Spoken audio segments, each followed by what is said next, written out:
înțelepciune. Din Epistola către Evrei a Sfântului Apostol Pavel, citire. Să luăm aminte. Într-un început, Tu, Doamne, pământul l-ai întemeiat și cerurile sunt lucrul mâinilor Tale. Ele vor pieri, dar Tu rămâi și toate ca o haină se vor învechi. Ca pe un veșmânt te vei strânge și ca o haină vor fi schimbate, dar Tu același ești și anii Tăi nu se vor sfârși.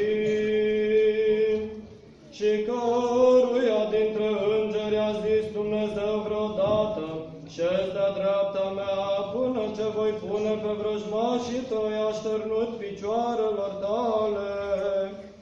Îngerii oare nu sunt toți duhuri slujitoare, trimise ca să slujească pentru cei ce vor fi moștenitorii mântuirii? Pentru aceea se cuvine ca noi să luăm aminte cu atât mai mult la cele auzite, ca nu cumva să ne pierdem. Și dacă s-a adeverit cuvântul grăit prin îngeri, și orice călcare de poruncă și orice neascultare și-a primit dreapta răsplătire, cum vom scăpa noi dacă vom fi nepăsători la astfel de mântuire care, luând o vârșie din propovăduirea Domnului, ne-a fost adeverită de cei ce au ascultat-o? Fraților, un astfel de arhiereu ne cuvenea să avem sfânt, fără de răutate, fără de pată, osebit de cei păcătoși și mai presus decât cerurile. El nu are nevoie să aducă zilnic jertfe ca arhierei, întâi pentru păcatele lor, apoi pentru ale poporului, fiindcă El a făcut aceasta odată pentru totdeauna, aducându-se jertfă pe sine însuși. Legea pune ca arhierei oameni care au slăbiciune, pe când cuvântul jurământului venit în urma legii pune pe Fiul desăvârșit în veacul veacului. Lucru de căpetenie din cele spuse este că avem astfel de arhiereu, care a șezut de-a dreapta tronului slavei în ceruri, slujitor altarului și cortului celui adevărat,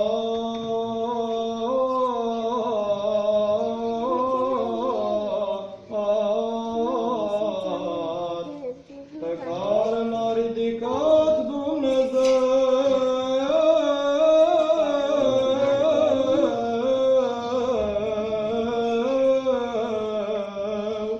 Și nu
moștenirea lor în veac va fi.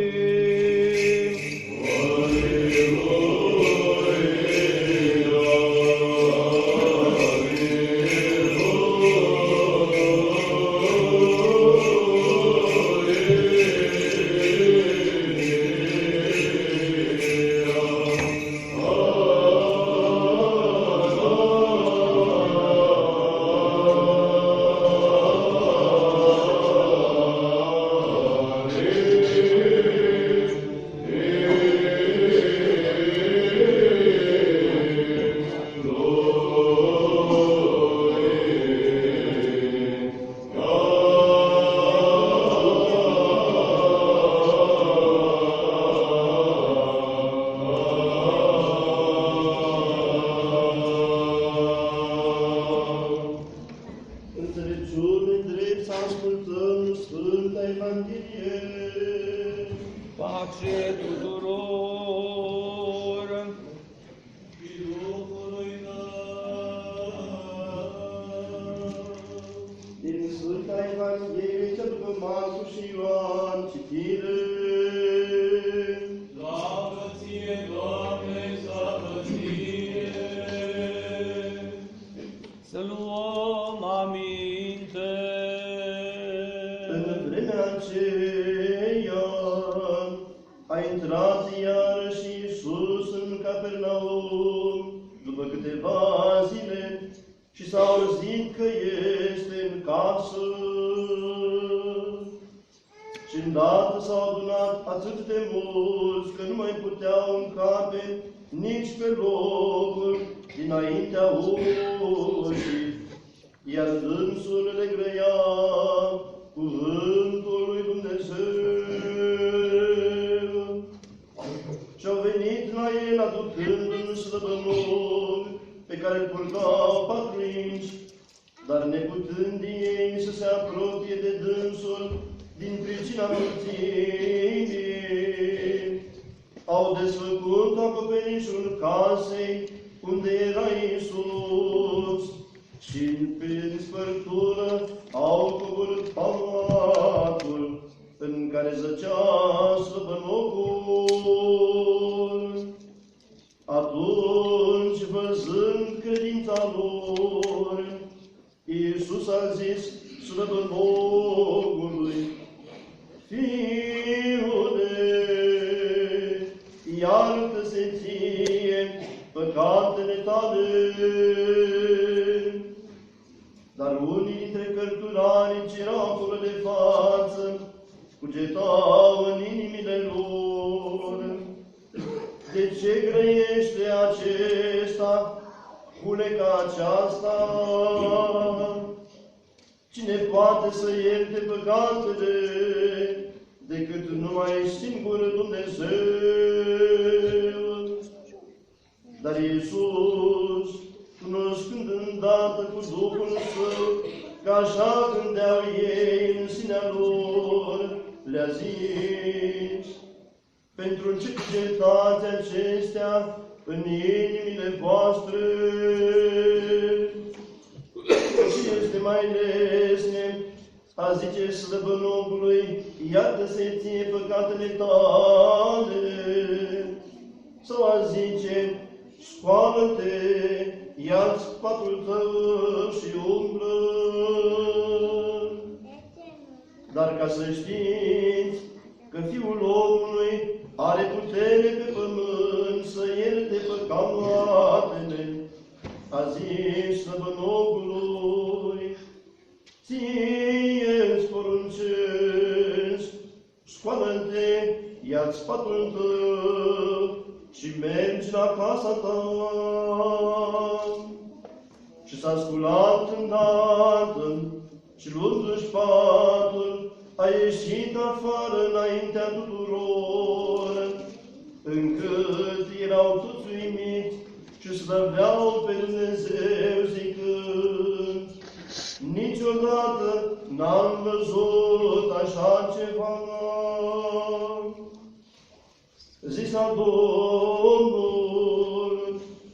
eu sunt ușa, de va intra cineva prin mine, se va mântui și va intra și va ieși, și pășune va flaua. Furul nu vine decât numai să fure, să junghie și să piardă.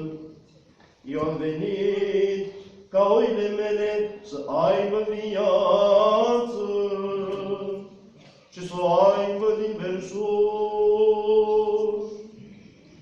Eu sunt păstorul cel bun, păstorul cel bun își pune viața pentru oile sale, iar cel plătit, care nu este păstor, și ale cărui oi nu sunt ale lui, când vede lupul fugind, lasă oile și fuge, iar lupul răpește și risipește oile. Cel plătit fuge pentru că este plătit și nu-l doare inima de oi. Eu sunt păstorul cel bun și cunosc oile mele și ele mă cunosc pe mine. Așa cum mă cunoaște pe mine Tatăl și eu cunosc pe Tatăl și eu îmi dau viața pentru oile mele. Mai am și alte oi care nu sunt din staul acesta și pe acelea trebuie să le aduc și le vor asculta de glasul meu.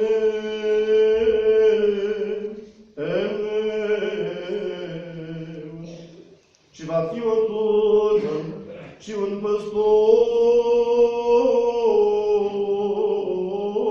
păstor. Pace ție, binevestitorule, Și Domnului tău.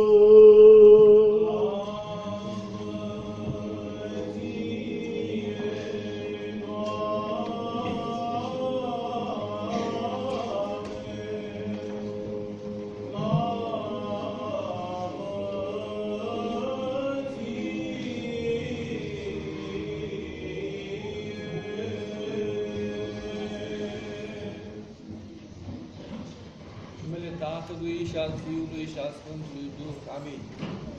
Iubiți credincioși și credincioase, cu ajutorul Bunului Dumnezeu, am încheiat și a doua săptămână a Sfântului și Marului Post, o perioadă de luptă duhovnicească pentru care noi toți ne-am pregătit și care are la sfârșitul ei pe Mântuitorul Iisus Hristos cel înviat.